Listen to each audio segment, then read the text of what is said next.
What up, DC gang? Your boy DreadHawk. And this your girl Cash. Back with another video. Yes. Gang. We got a request to do top 3 photos with disturbing backstories part 13. Y'all already know how this go. Make sure y'all like, comment, and subscribe. Let us know what other videos y'all want to see from DNC. Other than that, let's get into it. I'm ready for the story right here. Oh, yes, sir. Today, I'm going to share with you 3 progressively more disturbing stories, and at the end of each of them, I'm going to share with you the picture or pictures that are famously associated with them. But before I get into today's stories, if you're a fan of the strange, dark, and mysterious delivered in story format, then you've come to the right channel because that's all I do, and I upload 3, 4, even 5 times every week. So if that's of interest to you, please wait for the like button to be taking a shower and then flush the toilet. Also, please subscribe to this channel and turn on all notifications so you don't miss any of my weekly uploads. All right, let's get into today's stories.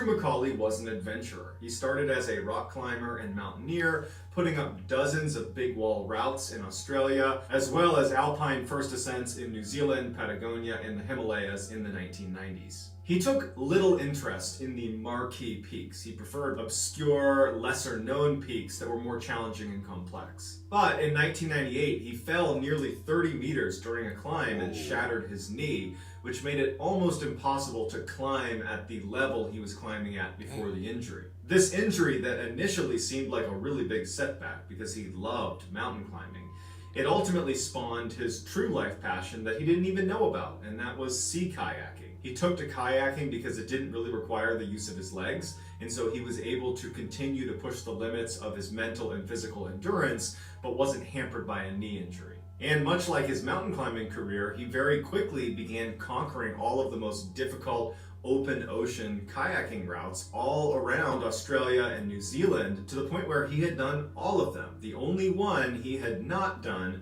was the Tasman Sea. Andrew estimated it would take him approximately 1 month or maybe a little bit longer to cross the 1,000-mile journey. Now, his biggest obstacle was not going to be his own physical or mental endurance. It was going to be the weather, because you're going to be out on the water for at least 30 days. Dang. There really isn't a weather window you can shoot for. You can't time this journey so you don't hit a storm. It's more about when you hit the storms, how will your kayak hold up? Other kayakers that had attempted going across the Tasman Sea had used these custom-built kayaks that had these elaborate canopies over the top of them, and they had these self-righting systems where if it flipped, it automatically popped right back up. But Andrew wanted to do it with just a basic kayak. He didn't want all the... Andrew didn't want the custom. He wanted a basic. Which would help him, most likely, like everybody else was doing, because they know about the storms. About the storms and stuff like that, because they can't time it, so... So you already know what type of timing that Andrew's on, man. Right. They popped right back up. But Andrew wanted to do it with just a basic kayak. He didn't want all the bells and whistles. He wanted this to be kind of pure. But he did need to create a sort of system to protect himself in the middle of one of these storms. And so he literally went into his backyard and constructed this fiberglass that looked like a trash can that sat over his cockpit on the kayak that he could remove and put on the back of his kayak. And then if he wanted to sleep, he could put it over him, and it was sealed and watertight, and it would protect him from the storm. And if he flipped over, he wouldn't just sink and drown. He called this dome Casper, and he painted a big smiley face on it. And so after months and months of preparing for this journey, finally on January 11th, 2007, Andrew would kiss his wife and his young son goodbye. He would hop in his kayak along with Casper, and he would set sail on his solo journey across the Tasman Sea. For the first 2/3 of the trip, it seemed to be going extremely well. Andrew was checking in regularly on his radio. He had enough food and water. His kayak was holding up. Casper was holding up great at night, so he was able to get some sleep. But some really bad storms that he was anticipating began rolling in kind of all at once in that final third of the journey. During one particularly bad storm, Andrew would remain locked underneath Casper for 28 straight hours as these 30-foot waves would just wreak havoc outside, flipping. 30-foot waves. 28 hours he was in that thing, man. Covered up. Woo. Boy. 8 straight hours as these 30-foot waves would just wreak havoc outside, flipping his kayak over multiple times. I mean, just absolutely terrifying stuff. Yes. Inside his kayak, he had this beacon that if he pushed the button, it would send a GPS signal to the rescue crew that would immediately come out and they would save him. And the whole time he's getting thrashed around out in the middle of the ocean, he never presses That the button button. would have been Because pushed. much like he didn't Right. want to have all the bells and whistles on his kayak, he also didn't want any help. So instead, he would send kind of sarcastic text messages to the people on shore, making light of the situation he was in. Like during this storm, he sent a text That's a real message that photo. just said, "No picnic today." 12 days after that particular storm, where he was locked inside for 28 hours, he had made it to within 80 miles of the finish line. And so he texts his wife and just says, "See you Sunday at 9 a.m. This was on a Thursday.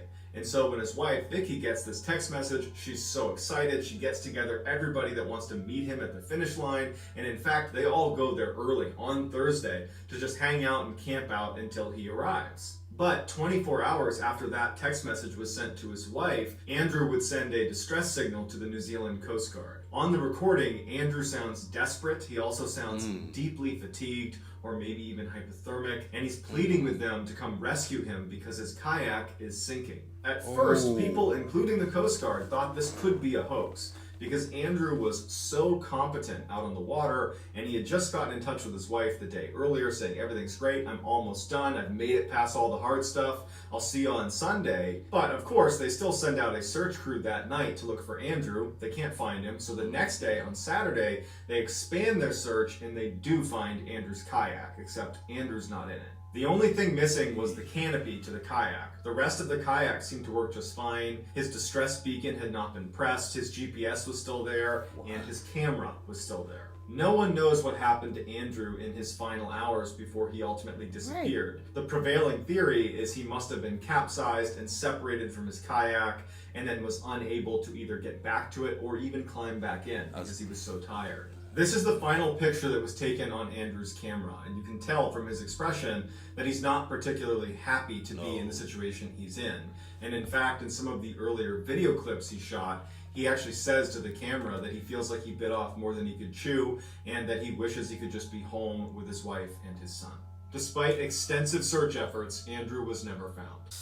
That's Crazy, crazy. Like, right. he didn't want no help or anything. Like, Right, and then until it start getting like crazy, like okay, now I need to send somebody. but he said he never pushed the button, right? Yeah, I think he said he never pushed the button, but I think he said he called or text somebody. Yeah.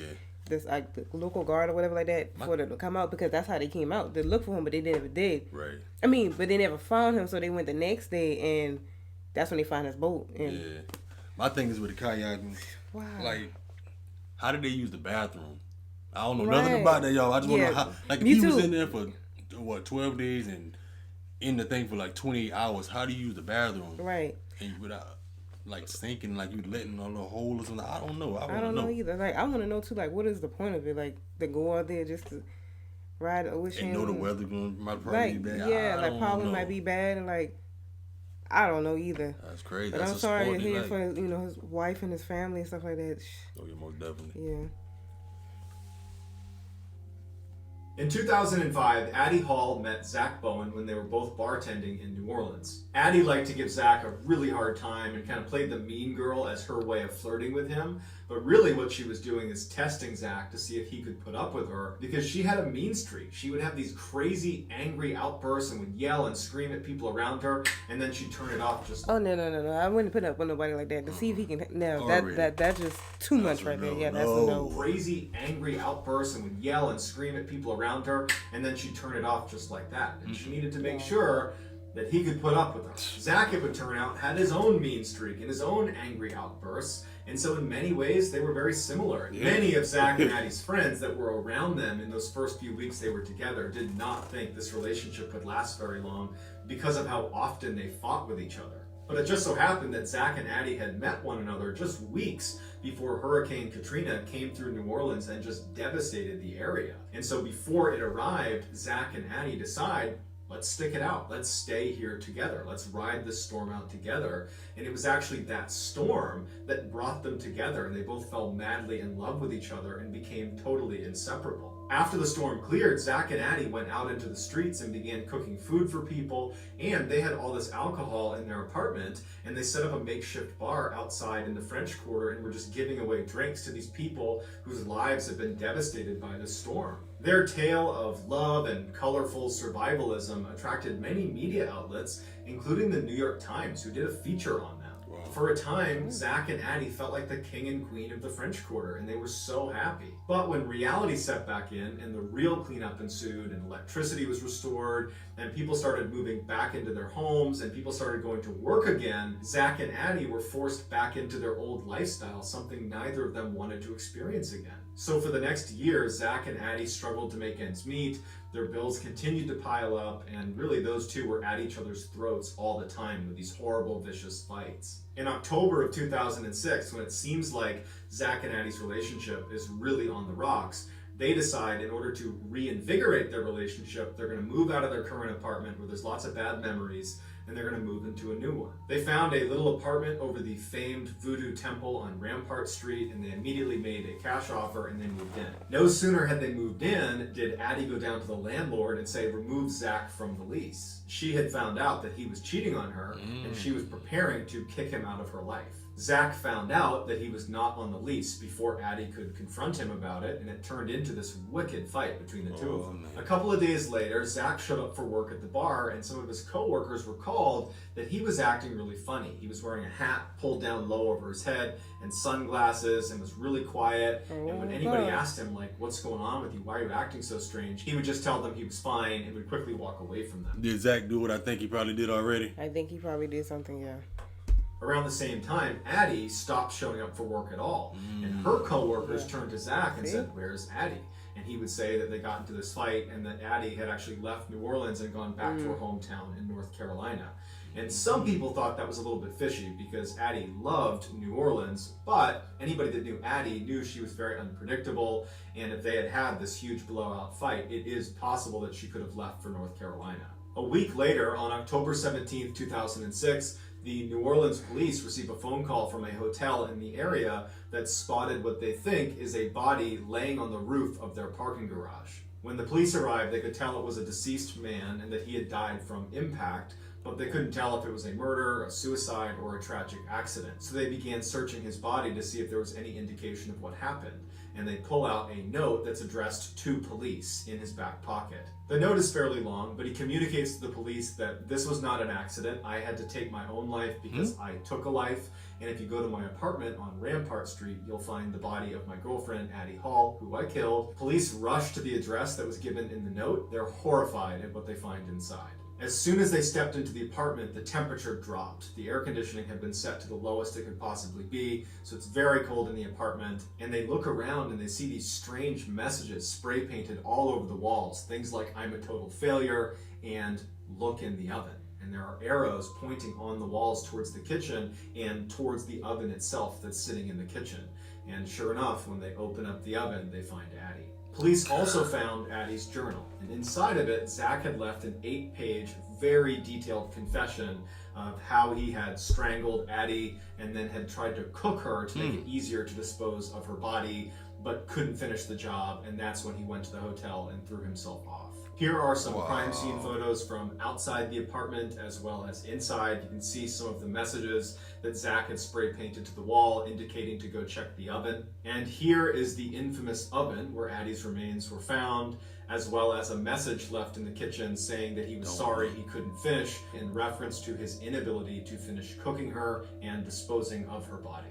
Crazy as it sounds, this apartment is still being rented out today, and it includes this exact stove.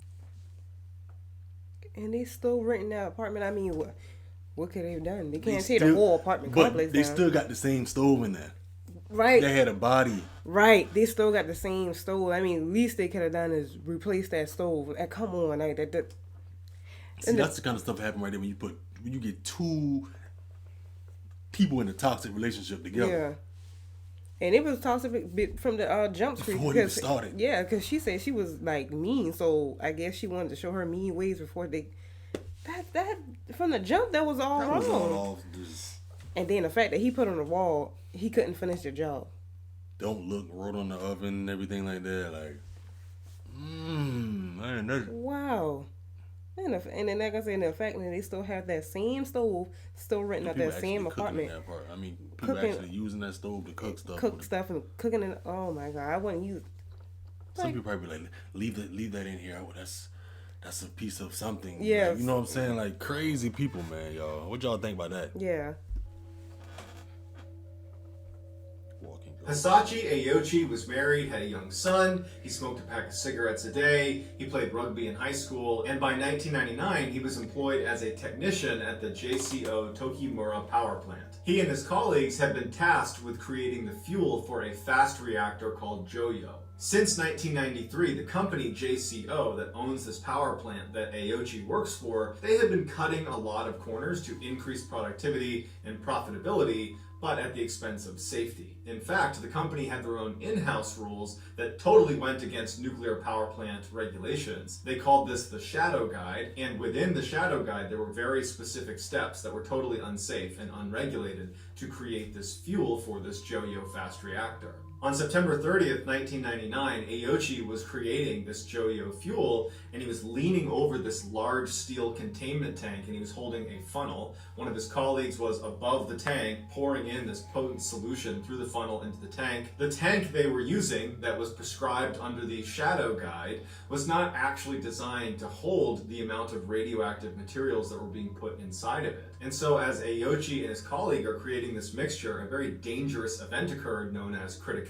One of the survivors, who was sitting away from the tank behind a desk, described this event as being an extremely loud bang followed by this blue flash that filled the entire room. And what that blue light was extremely high levels of radiation, and because Aochi was the one kind of leaning over the tank, it all went right through him. By the time a rescue crew got in the room to help them, Aochi is uncontrollably vomiting and he's lightheaded and dizzy. He does not have any physical wounds. This was not an explosion, so there's no lacerations or anything on his body. But he had been exposed to 17 sieverts of radiation, which is the highest amount of radiation any human being has ever been exposed to in documented history. Aochi was airlifted to a hospital, and doctors and nurses were actually kind of amazed at how well he was doing in those first few days. Again, he did not have any burn marks or anything on his body. He did have a little bit of redness on his right arm, which was positioned directly over the tank when this criticality event occurred, but he was in good spirits and was even joking around with the staff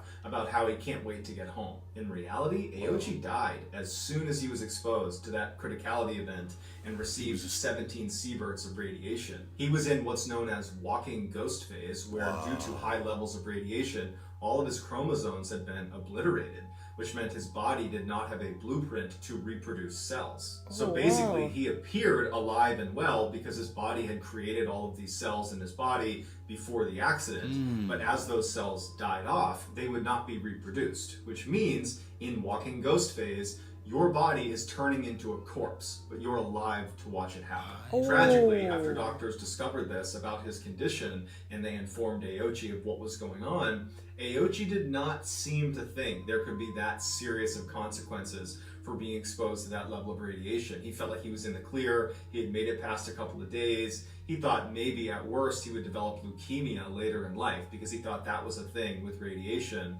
And really his concern was that he might have to stay in the hospital for a little bit longer. He just wanted to go home. 3 weeks after the accident, his intestines began to hemorrhage and his skin fell off. All of it. They attempted numerous skin grafts.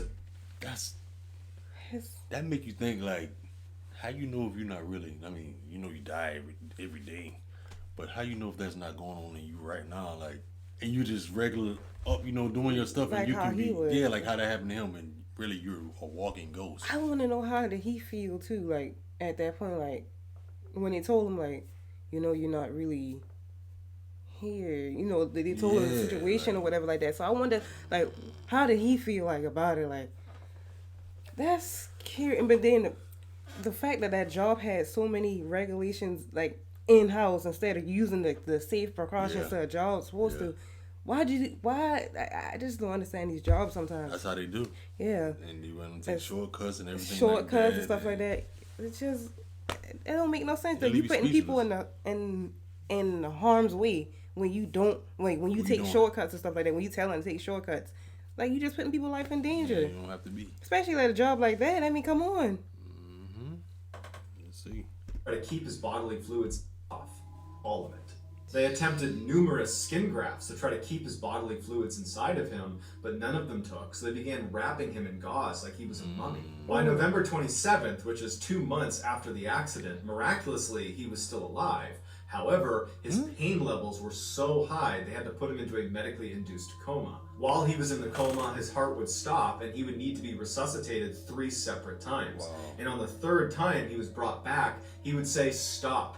Stop, get out of the room, leave me alone." Too bad. But they didn't stop because the doctors and nurses were very interested in studying the effects of this level of He's an radiation and experiment. how well he would respond to treatment, and just trying to learn as much as they could about this event because it had never happened before.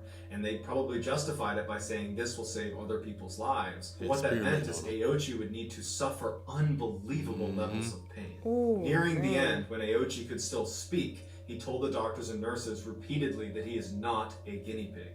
Finally, a do not resuscitate order was put in place, and in relative short order, Aochi passed away after 83 days of just unbelievable agony. That's wrong. The truly famous picture that is associated with this story is unbelievably graphic, and I did not want to share it on this channel. However, if you feel so inclined, it's not that difficult to find online. This picture, however, is equally disturbing because it's of Aochi right after he's arrived at the hospital. He is in that walking ghost phase. All of his chromosomes have been obliterated. He is effectively dead right now in this picture. He just doesn't know it yet. So that's going to do it, guys. Let me know what you thought of these 3 stories, and I'll pin the best comment at the top of the comment section. If you enjoyed today's story... That hurt right there. Yeah. Walking ghost stage. And he didn't even know it. For 80+ days, they were just running experiments on him. And testing it like a guinea, like a guinea pig or like a rat or something. That's wrong. He wanted to just go, and they kept him alive. Ooh, I know he was. But I wonder, like, how was he experiencing pain if he was already dead? I guess because his body was still. Yeah. Yeah. I get what you're trying to say. Yeah.